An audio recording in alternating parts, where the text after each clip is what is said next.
Hello friends, welcome you all. My self RC sir.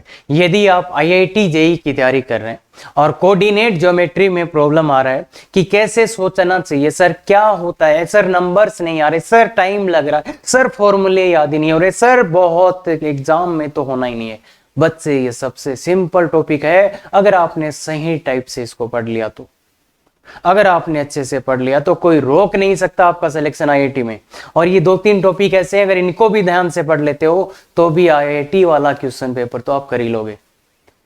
ठीक है, तो ठीक। और अगर आप चाहते हो कि रियल में कैसे आईआईटी के लिए सोचते हैं तो आप यहां तक आपको लगा होगा सर सरल सरल पढ़ा रहे हैं सर, तो मैं बता दूं आईआईटी में पहले बेसिक कॉन्सेप्ट्स होना बहुत जरूरी है, उसके बाद कैसे भी टफ क्वेश्चंस अपन हैंडल कर सकते हैं। तो इसलिए ध्यान रहे, जो बेसिक चीजें होती है वो सिखाना बहुत जरूरी है। वो हो सकता है एट ए टाइम आपको सिंपल लगे, पर ना, ध्यान रखना अगर बेसिक चीजें अपने को आती है तो अपन कर सकते हैं आराम से।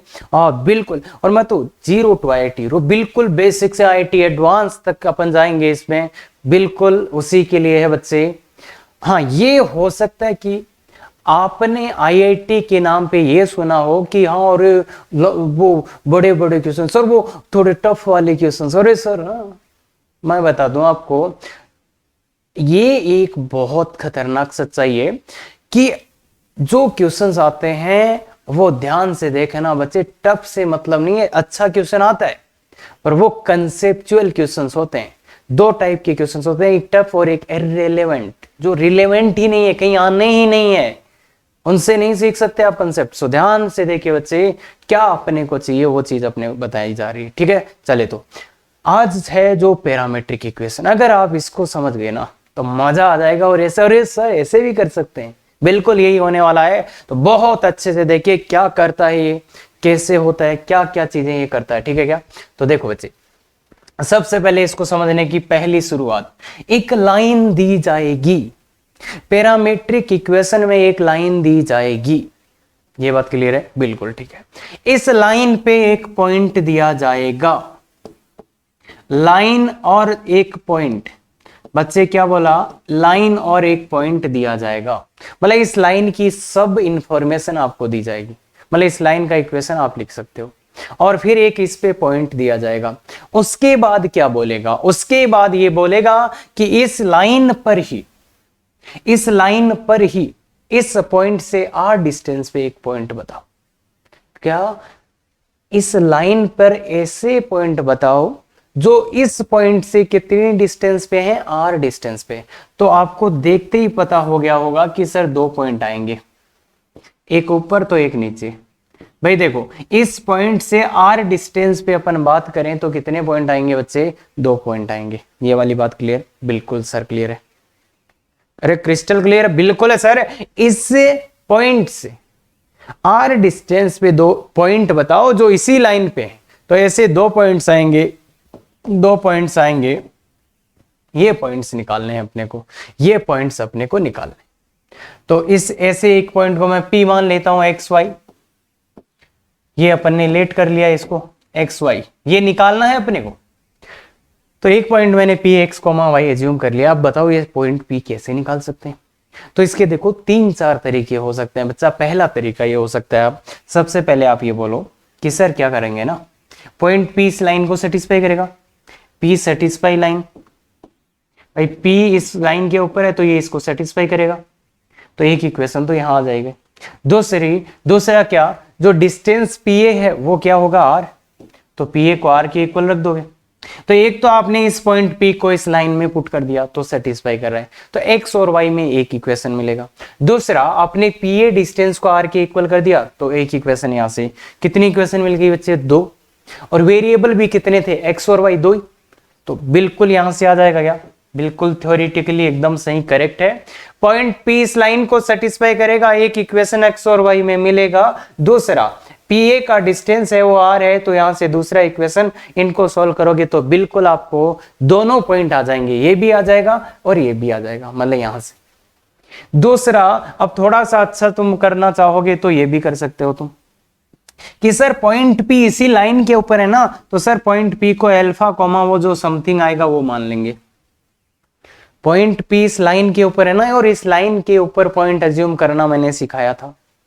अरे पिछले वाला देखा है, बिल्कुल। तो हाँ, तो ये देखा था अपन ने।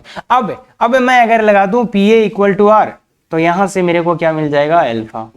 अल्फा मेरे को मिल जाएगा, अल्फा मिल गया तो पॉइंट आ जाएगा भाई, पॉइंट P। पॉइंट P अपन ने लाइन के ऊपर अज्यूम कर लिया, फिर अपन ने PA इक्वल टू R लगा, अरे अल्फा पुट करके वो y का जो मान आएगा वो, फिर PA इक्वल टू R करते ही अल्फा का मान आ जाएगा, अल्फा का वैल्यू आते ही पॉइंट आ जाएगा P, यहां से पॉइंट P आ जाएगा। तो ये दोनों ही मेथड बिल्कुल आप लगा सकते हो।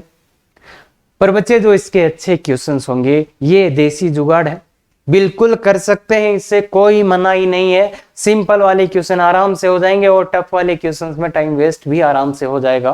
तो इसलिए ध्यान से देखें, और जो अच्छे क्वेश्चंस है जो पैरामेट्रिक फॉर्म से होने वाले हैं, वहां आप फंस जाएंगे, क्लियर है, या टाइम ज्यादा गवा देंगे। तो इसलिए, और ये बहुत सुंदर चीज है, तो समझने की कोशिश करो। ये दोनों अपन लगा सकते हैं, पर नहीं लगाएंगे। सर क्यों बकवास कर रहे हो, जब दो है ही तो। मैंने बोल दिया खेल है टाइम का बच्चे। कुछ बच्चे एक क्वेश्चन को 2 मिनट में करते हैं, तो कुछ बच्चे उसी क्वेश्चन को 7 मिनट में करते हैं। हाँ, यही एग्जैक्ट वो चीज है जो आपका IIT JEE में हो रहा है या नहीं हो रहा, उसके बीच में, बिल्कुल। तो देखो बच्चे, और अच्छा तरीका निकालने हैं तो ये वाला। अब इस लाइन का जब अपने पास सब कुछ ही है, तो इसका थीटा भी है अपने पास, तो ये थीटा है तो ये भी थीटा है। क्या बच्चे ये मेरे को बता सकते हो क्या तुम, अरे ये r cos थीटा है क्या? क्या बात करो सर, ये कंपोनेंट, अरे लेना आता है क्या? ये कंपोनेंट आता है ना, सीखा है ना। अरे साइन थीटा बट्टा कोस थीटा, वो ये ट्रिग्नोमेट्री सिंपल वाला कंपोनेंट, इसका इधर कंपोनेंट r cos थीटा, इसका इधर r sin थीटा। या तो फिजिक्स में सीखा होगा, और नहीं सीखा तो अभी याद कर ले। अभी तक अगर अपन ने कंपोनेंट लेना नहीं सीखा तो अभी याद कर ले बच्चे। अगर किसी राइट एंगल ट्राइंगल का ये r है, तो ये r cos थीटा, ये r sin थीटा। अभी के अभी याद कर ले, आज तक मैंने क्यों नहीं देखा है, बिल्कुल। हाँ, तो ये आ गया।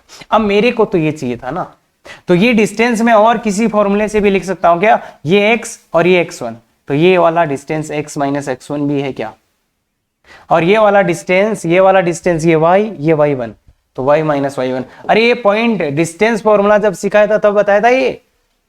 अरे ये डिस्टेंस निकालना है, x minus x1, y minus y1। तो बोल बच्चे क्या आ गया, x का वैल्यू चाहिए था ना, अपन ने यही तो माना था, x और y की वैल्यू चाहिए थे। बताओ, इसको करो, देखो r cos theta equal to x minus x1, तो x का वैल्यू क्या आ गया, x1 plus r cos theta. और ऐसे ही इन दोनों को इक्वल करेंगे तो y का वैल्यू क्या आ जाएगा, y बराबर y1 plus r sin theta. क्या ये बात बच्चे क्लियर है, बिल्कुल क्रिस्टल क्लियर है क्या, क्लियर नहीं क्रिस्टल क्लियर है क्या, निकाल सकते हैं बिल्कुल। अब मुझे ये बताओ बच्चे, अब एक पॉइंट अपन ने बात की थी, इधर भी आएगा, तो इधर वाले के लिए जब तुम ये लगाओगे, सेम प्रोसीजर लगाओगे, तो आपको पता चलेगा यहाँ माइनस आ रहा है, आपको पता चलेगा यहाँ माइनस आ रहा है। तो मतलब प्लस के साथ प्लस और माइनस के साथ माइनस, ये बात क्लियर होगी। अगर ऊपर वाला पॉइंट चाहिए तो x1 plus r cos theta, और नीचे वाला चाहिए तो x1 minus r cos theta. Clear है, ऊपर वाले साइन के साथ ऊपर वाला साइन, नीचे वाले साइन के साथ नीचे वाला साइन, ये बात है। तो ये देखो बच्चे, जो पॉइंट था, ये पॉइंट जो आया है इस P के कोऑर्डिनेट, तो इसको अपन पैरामेट्रिक पॉइंट बोलते हैं। और यहां पे एक बहुत अच्छी चीज ये हुई है बच्चे, वो इधर देखो, कि जब अपन ऊपर की तरफ जा रहे थे, तब अपने पास प्लस के साइन आए थे, और जब नीचे की तरफ जा रहे थे तब माइनस के साइन आए थे। ध्यान से देखो, जब अपन ऊपर की तरफ जा रहे थे तब प्लस के साइन आए थे, और वो यहां से भी अपन देख सकते हैं। देखो y1 जैसा भी हो, r हमेशा पॉजिटिव होता है और साइन थीटा भी हमेशा पॉजिटिव होता है। तो जब ऊपर जाना हो तो y कोऑर्डिनेट बढ़ता है, तो कब बढ़ेगा वो, जब यह प्लस। तो मतलब अगर आप ऊपर जा रहे हो ना, अगर आप इस पॉइंट से ऊपर की तरफ जा रहे हो तो बच्चे प्लस के साइन यहाँ लेने पड़ते हैं, और इस पॉइंट से नीचे जा रहे हो तो माइनस के साइन लेने पड़ते हैं। वो कैसे बता रहा हूं मैं, कैसे बता रहा हूं, इससे देखो बच्चे, r प्लस होता है साइन थीटा प्लस, जब आप यहाँ पे प्लस का साइन लोगे तो ये y1 प्लस कुछ, मतलब इस पॉइंट का जो y कोऑर्डिनेट है वो y1 प्लस कुछ हो रहा है, तो मतलब ये पॉइंट इससे ऊपर रहेगा। तो ऊपर की तरफ जाने के लिए यहाँ पे साइन प्लस लेना होता है, नीचे के लिए माइनस लेना होता है। इसी चीज को अपन दूसरे एंगल से भी देख सकते हैं। क्या, जहां यहां आर को क्या बोलते हैं बच्चे, पैरामीटर बोलते हैं, और वो होता क्या है, एल्जेब्रिक डिस्टेंस। और पॉजिटिव फॉर अप, ये थोड़ा सा मिक्स हो गया, पॉजिटिव फॉर अप लेना है एंड नेगेटिव फॉर डाउन लेना होता है बच्चे। पॉजिटिव फॉर अप और नेगेटिव फॉर डाउन आपने लिख लिया होगा, तो मैं इसको मिटा देता हूं, लिख लिया ना आपने, पॉजिटिव फॉर अप और नेगेटिव फॉर डाउन। कि ऊपर जाने के लिए तो आर का वैल्यू पॉजिटिव ले लो और नीचे जाने के लिए आर का वैल्यू नेगेटिव ले लो। या इसमें आपको मैं समझाऊं तो यहाँ पे प्लस का साइन लिखोगे तब ऊपर की तरफ, माइनस का लिखोगे तब नीचे की तरफ। ये बात क्लियर है, याद रख लेना। अरे बच्चे यहाँ पे ये जो साइन है इसका इंटरप्रिटेशन अपन ऐसे भी कर सकते हैं कि ऊपर जाना हो तो प्लस, नीचे आना हो तो माइनस। क्लियर है ये बात, बिल्कुल। थीटा क्या होता है, कांस्टेंट है जो इंक्लिनेशन ऑफ लाइन है, जो लाइन है उसका इंक्लिनेशन है। अब आप बोल रहे होंगे सर ये पैरामीट्रिक इक्वेशन क्या है, तो देखो most of the time parametric point से ही अपन काम करेंगे, और इक्वेशन लाना है तो यहां से ला सकते हैं, कोई बड़ी बात नहीं है। वो कैसे, देखो x minus x one by cos theta का वैल्यू कितना है बच्चे, आर, या प्लस माइनस आर, और y माइनस वाई वन का वैल्यू कितना है, साइन थीटा का वैल्यू प्लस माइनस आर। तो ये दोनों बराबर हो जाएंगे, ये दोनों बराबर ही होंगे। तो x minus x one by cos theta is equal to y minus y one by sine theta equal to plus minus r. तो ये इसका पैरामीट्रिक इक्वेशन होता है। पैरामीट्रिक इक्वेशन है, पैरामीट्रिक पॉइंट है। अब सबसे इंपॉर्टेंट बात है ये लगाना कहाँ है, कैसे पता चलेगा लगाना है। तो देखो बच्चे बहुत सुंदर तरीके से सुन लो, सबसे बड़ी प्रॉब्लम यही है लगाना कहाँ है। तो अगर कभी भी वो एक ही लाइन पे दो पॉइंट्स के बीच की डिस्टेंस की बात कर रहा हूं ना, क्या बोला मैंने, एक ही लाइन पे दो पॉइंट है और उनकी डिस्टेंस की बात कर रहा है, उनके बीच की डिस्टेंस की बात कर रहा है, पैरामीट्रिक लगेगा, नो डाउट लगेगा। क्या, एक लाइन है उसी पर दो पॉइंट, तीन पॉइंट, कितने भी पॉइंट हो, और उन पॉइंट्स के बीच के डिस्टेंस की बात वो करने लग जाए, उसके बारे में कुछ कुछ बोलने लग जाए, तो पैरामीट्रिक ही लगेगा। या फिर मैंने जो स्टेटमेंट जहां से शुरू किया था कि एक लाइन है उस पे पॉइंट है उससे आर डिस्टेंस पे, तो वही बात हुई ना, उन दो पॉइंट्स के बीच की डिस्टेंस की बात कर रहा है तो पैरामीट्रिक ही लगेगा बच्चे। क्या ये बात क्लियर है? नहीं सर, बिल्कुल सही बात है। अगले वाले 3 से 4 एग्जाम्पल देखो, तब थोड़ा थोड़ा आपको आइडिया होगा कि किस टाइप की बातें कर रहे हैं। बिल्कुल, अभी इतना याद रखो, ये पैरामीट्रिक पॉइंट है, ऊपर जाने के लिए प्लस लेते, नीचे आने के लिए माइनस लेते, बस दैट्स ऑल। और इसका फीलिंग तभी आएगा जब आप 5 से 10 क्वेश्चन कर लोगे, और बिल्कुल सब वो क्वेश्चंस कराऊंगा जहां से आपका माइंड डेवलप हो रहा होगा। क्लियर है? चलो तो, और सर आप ना ये बच्चों वाले क्वेश्चन करा देते हो, बच्चे फीलिंग होना बहुत जरूरी है, अदरवाइज पता ही नहीं चलेगा, और आप यही तय करने में चले जाओगे कि कौन सा कंसेप्ट लगाऊं। फीलिंग बहुत इंपॉर्टेंट है, ध्यान से सुनो इसको क्या बोल रहा है। A straight line pass through this, इस पॉइंट से पास करती है, and its angle of inclination is this, then find points at a distance this from this on the line. यहां पे लिख देना ऑन द लाइन। मतलब एक स्ट्रेट लाइन इस पॉइंट से पास करती है और उसका इंक्लिनेशन कितना है बच्चे, उसका थीटा कितना है, 45 डिग्री। क्या बोल रहा है ये बंदा, find points at a distance for √2 unit from this, इसी पॉइंट से और उसी लाइन पे चाहिए, कितनी डिस्टेंस पे, 2 पॉइंट, एक इधर आएगा एक इधर आएगा। तो बच्चे फीलिंग समझ में आ गई क्या? एक लाइन है उस पे इस पॉइंट से r डिस्टेंस पे पॉइंट चाहिए। तो बच्चे ये पॉइंट्स कैसे लाएंगे, ये पॉइंट्स कैसे, प्राचलिक पॉइंट लिख लेंगे, पैरामीट्रिक पॉइंट लिख लेंगे। क्या बिल्कुल सही बोल रहे हो सर। x1 y1 का वैल्यू कहां से लाओगे बच्चे, x1 y1 यही होता है क्या, ये x1 y1। तो x1 का वैल्यू आ गया बच्चे -1 प्लस r का वैल्यू देखो 4√2, और cos कितना है, अरे दिया ना 45 डिग्री। y1 कितना है 5 प्लस माइनस r 4√2 और साइन 45। क्लियर है क्या बच्चे? क्या ये वैल्यू पुट करना समझ में आ गया? -1 प्लस -4√2 इंटू 1/√2 और 5 प्लस -4√2 इंटू 1/√2। क्लियर है? तो ये सब कुछ कट कटा के क्या आएगा, -1 प्लस -4 5 प्लस माइनस 4। तो बच्चे एक बार प्लस लेने पड़ेंगे, -1 + 4 ऊपर वाले के साथ ऊपर वाला। यहाँ पे 4 पॉइंट मत बना देना, 4 पॉइंट नहीं है भाई, यहाँ पे 4 पॉइंट मत बना देना बच्चे। ऊपर वाले के साथ ऊपर वाला, नीचे वाले के साथ नीचे वाला। तो ये आ जाएगा 3,9 और ये यहाँ पे आ जाएगा -5,1। तो आगे क्या बच्चे आंसर आगे क्या बच्चे, बॉल। फीलिंग आया थोड़ा सा कि चाहता क्या है? एक लाइन देगा, एक पॉइंट देगा उस पे, और उसी लाइन पे उस पॉइंट से कुछ डिस्टेंस पे, मतलब बात क्या हो रही है, 1 पॉइंट 2 पॉइंट, एक ही लाइन पे 2 पॉइंट और उनके बीच की डिस्टेंस की बात हो रही है, पक्का पैरामेट्रिक लगेगा। और इसीलिए इसका नाम डिस्टेंस फॉर्मेट भी होता है ना। तो बहुत से नाम होते हैं, इसके काम भी बहुत गजब के। Find points at a distance 26 from point on the line. एक लाइन है 12x + 5y - 17 = 0। इसी पे एक पॉइंट है 1,1। देखो इसको सेटिस्फाई कर रहा है क्या 1,1? बिल्कुल कर रहा है, एक पॉइंट। और इस पॉइंट से find the points at a distance 26 from the point on the line. On the line चाहिए, ऑन द लाइन, इधर से 26 डिस्टेंस और इधर से भी 26 डिस्टेंस। 2 पॉइंट आएंगे और इसी लाइन पे आएंगे। क्या ये बात क्लियर है? बिल्कुल। पैरामीट्रिक का फीलिंग आ गया? बिल्कुल सर। तो लिख दो बच्चे x1 ± r cos थीटा और y1 ± r sin theta. Clear है? तो बोलिए बच्चे, x1 y1 क्या है? 1 ± r 26, ये देखते हैं। 1 ± 26, ये देखते हैं। साइन थीटा कोस थीटा का वैल्यू कैसे लाएं? साइन थीटा कोस थीटा का वैल्यू कहां से लाएं, कैसे लाएं? क्या? तो देखो बच्चे, साइन थीटा क्या है? थीटा उस लाइन का एंगल ऑफ इंक्लिनेशन है। तो वो लाइन अपने को दी हुई है क्या? वो लाइन ही अपने को दी हुई है। तो यहां से इस लाइन का m लाएंगे सबसे पहले। m क्या हो जाता है? tan थीटा हो जाता है। अगर tan थीटा का वैल्यू ये है, पहले क्या आप मुझे साइन थीटा का वैल्यू बता सकते हो? क्या आप मुझे कोस थीटा का वैल्यू बता सकते हो? केवल वैल्यू बता दो, पहले 10th तक का काम। केवल वैल्यू बता दो, साइन लगाना बाद में बता दूंगा मैं। केवल वैल्यू। तो इसका हाइपोटेन्यूज कितना हो जाएगा? 13।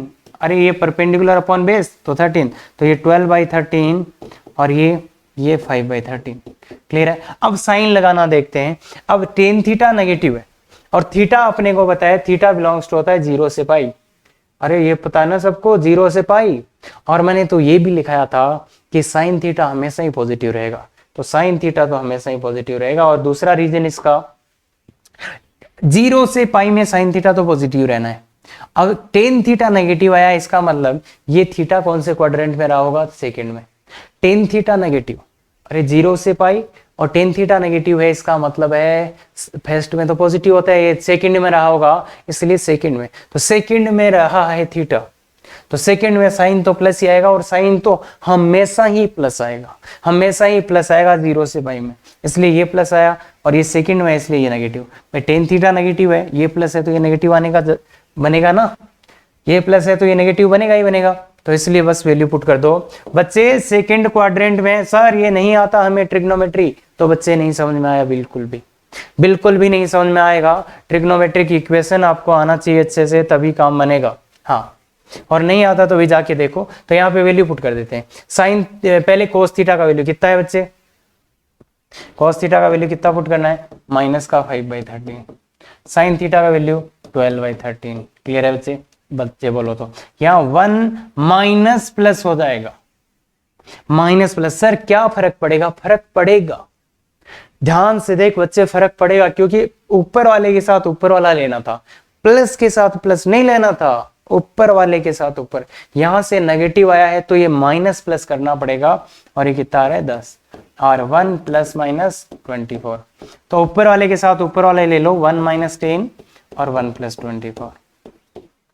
नीचे वाले के साथ नीचे वाला साइन ले लो तो काम बन जाएगा आपका। ये है बच्चे -9 और 25, और ये है P11 और -23।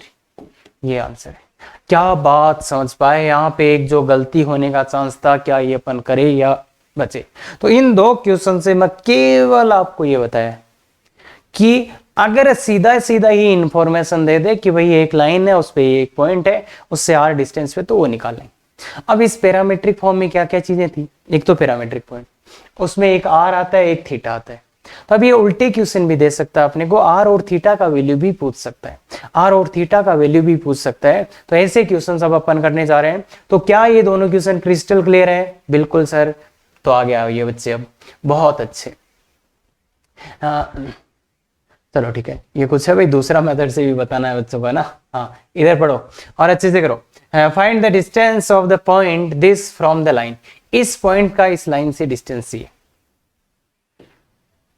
और थोड़ा सा इस पॉइंट का आपको इस लाइन से -1,3 का इस लाइन से डिस्टेंस चाहिए। इस लाइन, ये लाइन क्या है बच्चे?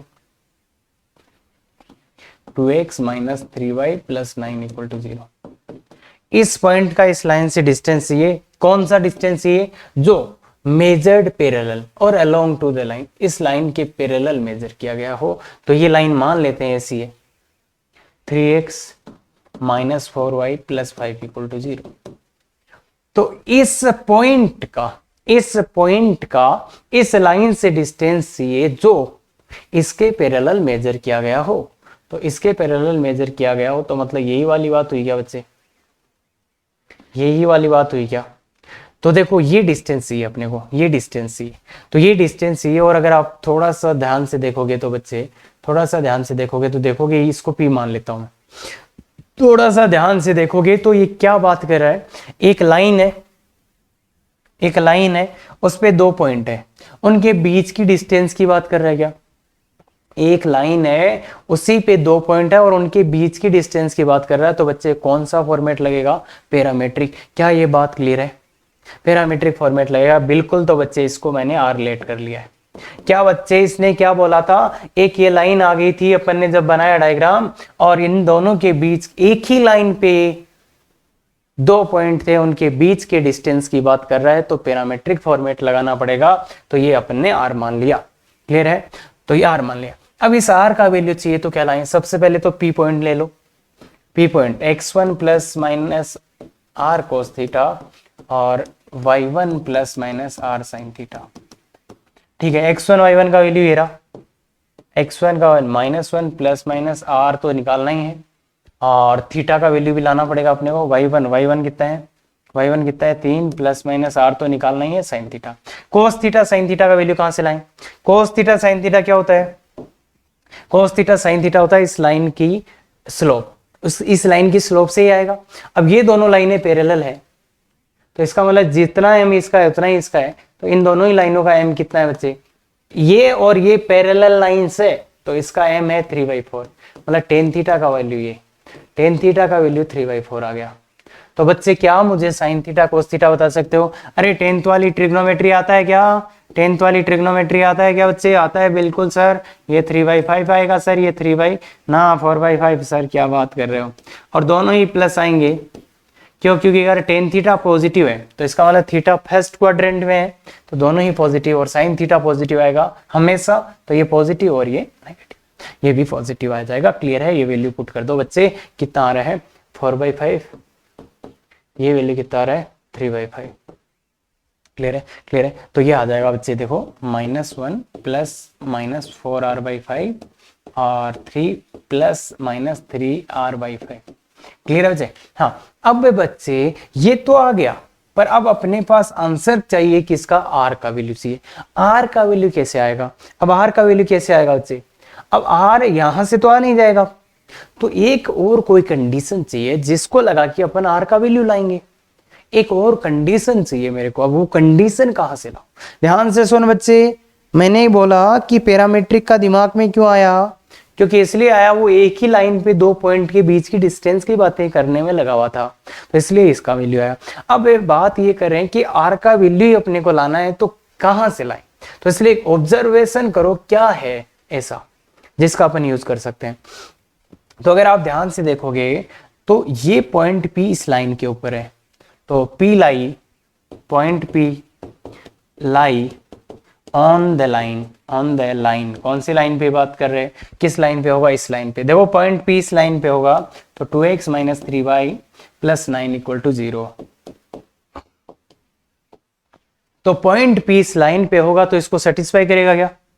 पॉइंट बी इस लाइन को सेटिस्फाई करेगा, मतलब 2 टाइम्स -1 प्लस -4r/5 और प्लस नहीं माइनस ये बच्चे तो 3। अरे भाई x की जगह ये वैल्यू डालो, y की जगह ये, इसको सेटिस्फाई करेगा ही, सेटिस्फाई करेगा ना, सेटिस्फाई तो करेगा ही। तो 3r/5 प्लस 9 = 0।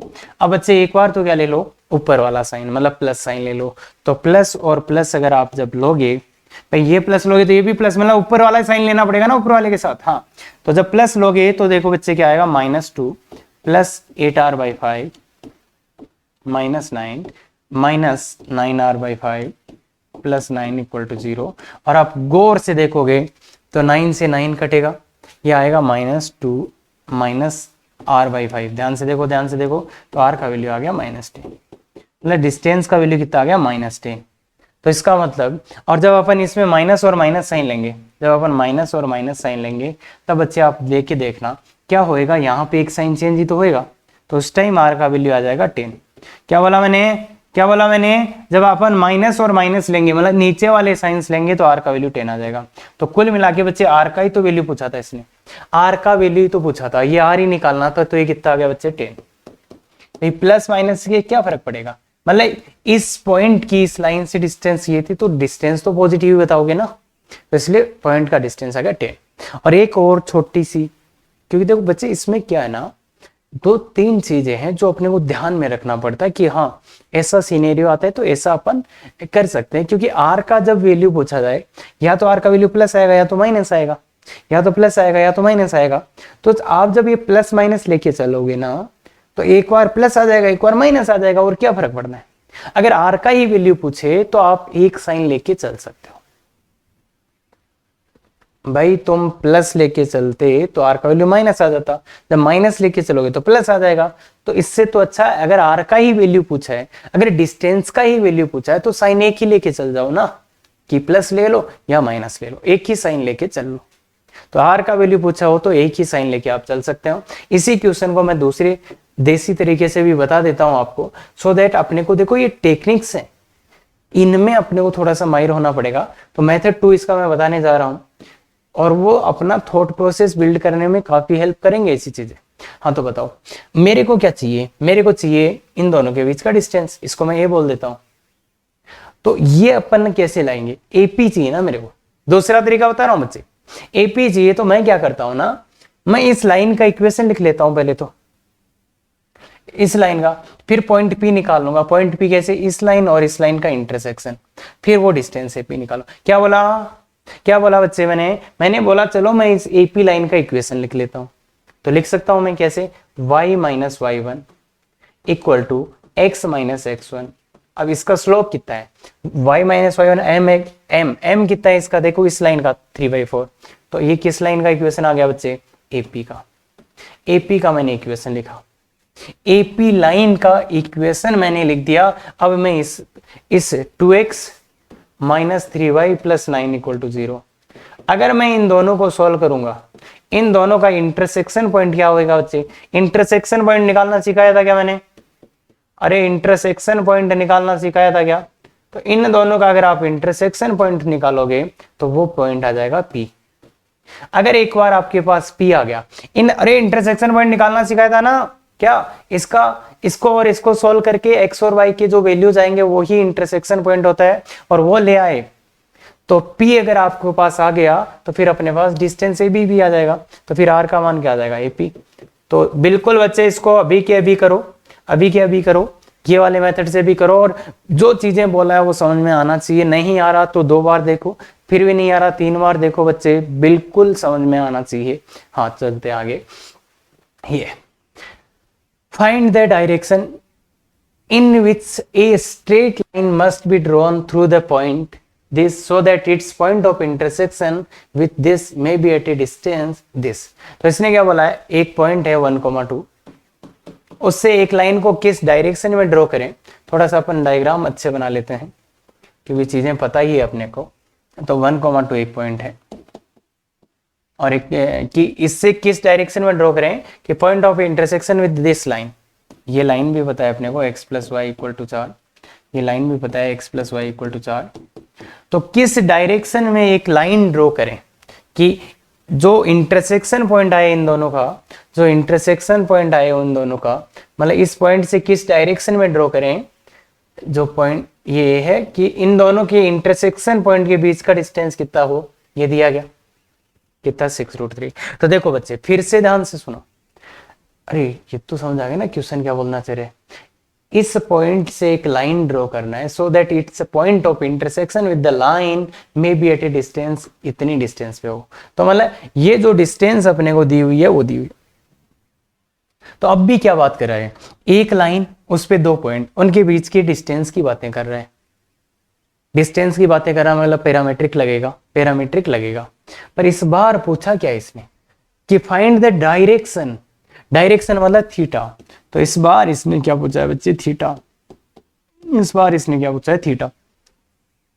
पिछले क्वेश्चन में आर का वैल्यू पूछा था, इस क्वेश्चन में थीटा का वैल्यू पूछना चाह रहा है। तो क्या फर्क पड़ता है, चीजें तो सेम ही है, चीजें तो सेम ही है। तो पिछले क्वेश्चन में इसने वैल्यू पूछा था अपने को आर का, इस क्वेश्चन में वैल्यू पूछ रहा है थीटा का। तो करते हैं शुरू। और बात आती है पैरामीट्रिक, तो पॉइंट पी को क्या लिखोगे, पॉइंट पी को क्या लिखोगे, x1 plus minus r cos theta और y1 plus minus r sine theta. Clear है क्या बच्चे? हाँ तो बोलिए बच्चे, x1 का value 1 plus minus r, r का वैल्यू √6/3 कोस थीटा, थीटा का तो वैल्यू निकालना है, और ये 2 plus minus √6/3 sine theta. Clear है यहाँ तक? अब थीटा का वैल्यू लाने के लिए देखो ये पॉइंट पी आ गया, थीटा का वैल्यू लाने के लिए कोई ना कोई कंडीशन चाहिए। तो ये पॉइंट पी लाइन इस पे लाई करता है। भाई पिछली बार जो कंडीशन लगाई थी ना कि ये पॉइंट पी इस लाइन के ऊपर है ना, तो इस लाइन को सेटिस्फाई करेगा, सेटिस्फाई करा दो, सेटिस्फाई करा दो। तो 1 plus minus √6/3 cos theta plus 2 plus minus √3 6√3 sine theta equal to 4। अब अगर आप इसको थोड़ा ध्यान से देखोगे, अभी त्रिकोणमितीय इक्वेशन है, थोड़ा ध्यान से देखोगे तो उधर जाके को ये एक और एक कट के एक हो जाएगा, और थोड़ा और अच्छे से देखोगे तो plus minus cos theta plus minus sine theta equal to कितना हो जाएगा बच्चे, 3/√6। 3/√6। इस इक्वेशन को अगर आपको सोल्व करना हो तो एक बार आपको लेना पड़ेगा प्लस और प्लस का कॉम्बिनेशन। चलो एक बार तो अपने को लेना पड़ेगा प्लस और प्लस, प्लस और प्लस लोगे तो क्या आएगा, cos theta plus sine theta equal to that is कितना, 3/√6। अब बच्चे पूरा ये ट्रिग्नोमेट्रिक इक्वेशन का काम है। हो सकता है जिन बच्चों को ट्रिग्नोमेट्रिक इक्वेशन नहीं आता उसको आगे कुछ भी ना समझ में आए, तो इसलिए पूरा ट्रिग्नोमेट्रिक इक्वेशन का काम है तो ये सोल्व करना। हाँ अब इसको सोल्व करने के लिए 1/√2 से मल्टीप्लाई करते हैं। 1/√2 cos theta plus 1/√2 sine theta. जिनको नहीं आता वो उनको कुछ पता नहीं चलेगा, 3√6 इंटू 1/√2। अगर इसको ध्यान से देखोगे cos है, इसको cos π/4 लिख लो, इसको sin π/4, तो ये cos थीटा माइनस π/4 दिखेगा, और ये दिखेगा √3/2। ध्यान से देखो तो इसको मैं लिख सकता हूँ cos π/6, cos π/6। और इस वाली इक्वेशन का सॉल्यूशन लिखना हो तो theta minus π/4 equal to 2n pi plus minus π/6, और थीटा का यहाँ से वैल्यू आ जाएगा 2n pi plus minus π/6 plus π/4। अब यहाँ से थीटा के वो वैल्यूज निकालने होते हैं जो 0 से पाई के बीच में हो। यहाँ से थीटा के वो वैल्यूज निकालो जो 0 से पाई के बीच में हो। तो कैसे निकालेंगे, n का मान 0 पुट करिए। n का मान जब आप 0 पुट करोगे तो थीटा का मान क्या आएगा बच्चे, n का मान 0 पुट करोगे तो थीटा का मान एक तो आएगा प्लस माइनस π/6 और π/4। यहाँ से एक बार तो प्लस ले लो, प्लस लेंगे तो ये आ जाएगा 12 एलसीएम आएगा, और ये 2 और 3 तो 5π/12, और माइनस लोगे तो π/12 आ जाएगा। तो थीटा के दो मान यहाँ से अपने पास आ रहे हैं, थीटा के दो मान। अब जब एक डालोगे, n का वैल्यू 1 पुट करोगे तो वो 2π चला जाएगा, और अपने को थीटा के जो वैल्यू आते हैं इंक्लिनेशन ऑफ लाइन वो 0 से पाई में आते हैं, इसलिए जब n का वैल्यू 1 डालोगे तो वो 2π से आगे चले जाएंगे या 2π के आसपास, और -1 डालोगे तो -2π के पास। तो अपने को यहाँ से वो ही वैल्यू निकालने हैं जो 0 से पाई के बीच में। अब एक ये तो जब आया जब तुमने प्लस प्लस लिया, फिर आप ये भी तो करोगे, माइनस माइनस भी तो साइन लोगे, माइनस माइनस भी तो साइन लेना पड़ेगा आपको।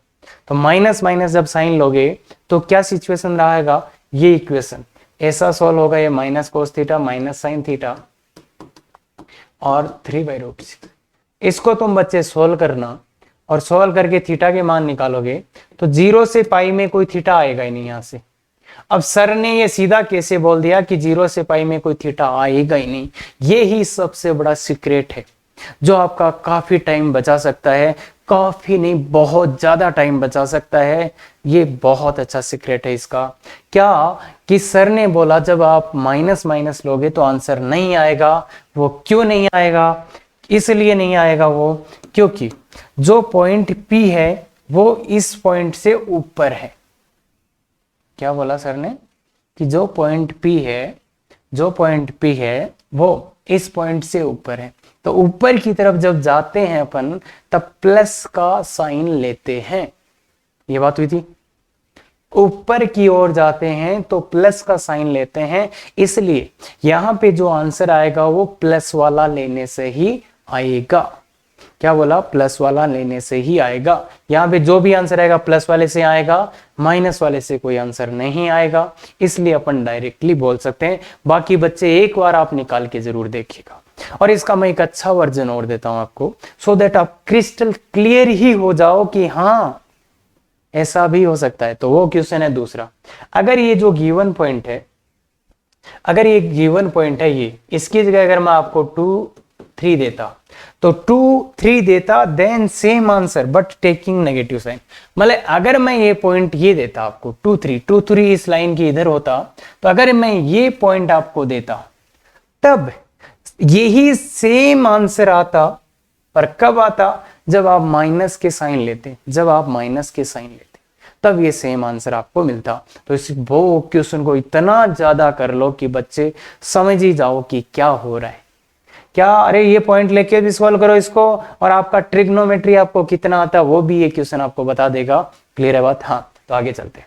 आगे वाला बहुत गजब और अच्छा क्वेश्चन, टफ क्वेश्चन सब कुछ है ये, पर इसमें मैं आपको एक फीलिंग देना चाहता हूं कि ये कैसे अपने को पता चला कि ये हो रहा है। ए लाइन थ्रू दिस है ना, किससे? -5, -4। A line through this meets line this at BCD respectively. कहां पे? यहां से एक लाइन ड्रॉ करी है, जो ये 3 लाइंस दी गई है, एक ऐसी लाइन, एक ऐसी लाइन, एक ऐसी लाइन। इसको एक को B पे मिलती है, दूसरी को C पे, तीसरी को D पे। मतलब ये लाइन A से एक लाइन ड्रॉ करी जो इन लाइंस को रेस्पेक्टिवली इन लाइंस को BCD पे मिलती है। तो फिर ये किसकी बात कर रहा है? AB AC AD। अब मुझे ये बताओ AB क्या है? इस लाइन पे, इसी लाइन पे 2 पॉइंट है, उनके बीच की डिस्टेंस की बात कर रहा है क्या? ध्यान से देख बच्चे, A से B, A से C, A से D की बातें कर रहा है। मतलब किसकी बातें कर रहा है? इस लाइन पे 2 पॉइंट है, उनके बीच की डिस्टेंस की बात कर रहा है। तो आप क्या बोलोगे? पैरामीट्रिक लगा दो सर। बिल्कुल सही बोला बच्चे। तो पैरामीट्रिक लगाना है तो P x1 plus minus r cos theta, y1 plus minus r sine theta. और अपन ने एक रिजल्ट और देखा था कि जब डिस्टेंस की बात करना हो तो एक ही साइन से काम चला लो बच्चे। डिस्टेंस की बात करना हो तो एक साइन से। अरे वो नोट बना के लिख लो बच्चे, वो चीज नोट में लिख लो। अगर डिस्टेंस ही निकालना हो तो केवल एक साइन लेके चल सकते हो आप, कोई प्रॉब्लम नहीं आएगी। नोट में लिख लो यहां, अगर डिस्टेंस निकालना हो तो प्लस साइन लेके चल जाओ, कोई प्रॉब्लम नहीं आएगी। तो ये आ गया। अब x1 का तो वैल्यू रखते हैं -5 plus r cos theta, -4 plus r sine theta. Clear है बच्चे? बात क्लियर है? बिल्कुल सर, बिल्कुल क्लियर है। तो अब पॉइंट बी के लिए, फॉर पॉइंट बी अगर आप पॉइंट बी की बात करोगे तो आर का मान कितना हो जाएगा बच्चे? आर इन दोनों पॉइंट्स के बीच की डिस्टेंस क्या है? AB। तो पॉइंट बी के लिए ये क्या हो जाएगा? आर की जगह AB रख देना। भाई ये पैरामीट्रिक पॉइंट था, आर की जगह क्या रख देंगे? AB। क्यों? क्योंकि इन दोनों पॉइंट्स के बीच की दूरी क्या है? AB। तो अब AB का मान कैसे निकालें? ये पॉइंट इस लाइन पे है क्या? ये पॉइंट इस लाइन पे है क्या? बिल्कुल। इसको से देखो ध्यान से, अरे पैरामीट्रिक पॉइंट था इसका। अब ये पॉइंट बी के लिए आर का मान कितना हो गया? यहां से यहां आर का मान क्या हो गया? AB। अब AB कैसे निकलेगा? ये पॉइंट इस लाइन पे है, तो पुट कर दीजिए बच्चे -5 plus AB cos theta plus 3 times -4 plus AB sine theta plus 2 equal to 0। अगर आप ध्यान से इसको देखोगे तो ए बी क्या आ जाएगा, cos theta plus 2 sine 3 sine theta. और अगर आप थोड़ा और ध्यान से देखोगे तो ये -12 तो प्लस तो 15 आ जाएगा। मेरे को क्या चाहिए, 15 बाई ए बी का वैल्यू। तो 15 बाई ए बी का वैल्यू क्या आ जाएगा बच्चे, 15 बाई ए बी का वैल्यू क्या आ जाएगा, cos theta plus 3 sine theta. क्या ये बात समझ सकते हैं? और क्या ये बात आप सबके लिए कर सकते हो? मैंने बी के लिए की, क्या आप बात ये सी के लिए भी कर सकते हो? सेम चीज सी के लिए। सी पॉइंट सी क्या आएगा बच्चे, सी के लिए आर किस क्या डालते हैं इसमें, ए सी। भाई पॉइंट सी के लिए आर क्या है, ए सी। तो ये क्या आ जाएगा, सी क्या आ जाएगा बच्चे, सी क्या आ जाएगा, सी आ जाएगा -5 प्लस ए सी कोस थीटा और -4 प्लस ए सी साइन थीटा। ये पॉइंट सी आ जाएगा। सी पॉइंट इस लाइन पे है, सी पॉइंट इस लाइन में है, तो इसको डाल दो इसमें, इसको इसमें डालेंगे तो 2 -5 प्लस ए सी कोस थीटा और plus y plus -4 plus A C sine theta plus r equal to 0 plus r equal to 0। तो अगर आप ध्यान से देखोगे तो a c cos theta 2 cos theta plus sine theta और इक्वल टू, देखो 4 से 4 कट जाएगा 10। तो 10 बाई ए सी का वैल्यू क्या आ गया बच्चे, 2 cos theta plus sine theta. Clear है क्या? और ऐसा ही काम तुम डी के लिए करोगे, ऐसा ही काम तुम जब डी के लिए करोगे, डी के लिए जब ऐसा ही काम तुम करोगे तो बच्चे 6 बाई ए डी का वैल्यू आना चाहिए cos theta minus sine theta. 6 by a d का वैल्यू आ जाएगा cos theta by sine cos theta. अरे same to same point d के लिए करोगे तो क्या बच्चे ये इतना ला सकते हैं? सर कुछ नहीं समझ में आ रहा, बिल्कुल कुछ भी नहीं समझ में आ रहा, क्या बकवास आपने की है। ध्यान से सुन बच्चे, वापस सुन एक बार बच्चे बहुत अच्छे से। मैंने ये बोला था कि पैरामीट्रिक मेरे दिमाग में क्यों आया, क्योंकि ये 2 पॉइंट्स की डिस्टेंस की बातें कर रहा था। यहां से यहां की डिस्टेंस, यहां से यहां से देखो लिखा हुआ दिख रहा है ना, A B A C H D, तो डिस्टेंस की बातें कर रहा था, इसलिए मैंने पैरामीट्रिक दिमाग में आया। अब मेरे को इसका इक्वेशन चाहिए था, तो ये कंडीशन लगाते हैं। यहाँ पे अपन अगले वाले में इसका वैल्यू डालते हैं। देखो पहले वाले का वैल्यू है cos theta plus 3 sine theta का होल स्क्वायर। अब चीजें बहुत आसान है, प्लस ये इसका वैल्यू 10 बाई ए सी का वैल्यू, देखो 2 cos theta plus sine theta, 2 cos theta plus sine theta का होल स्क्वायर बच्चे, whole square equal to cos theta minus sine theta का होल स्क्वायर। अगर आप इसको ध्यान से देखोगे, बहुत ध्यान से, तो ये आएगा cos square theta plus 9 sine square theta plus 6 sine theta cos theta. अरे ओपन कर रहा हूं बस, अब तो कुछ नहीं कर रहा मैं, plus 4 sine theta cos theta. Clear है, बिल्कुल बहुत अच्छे से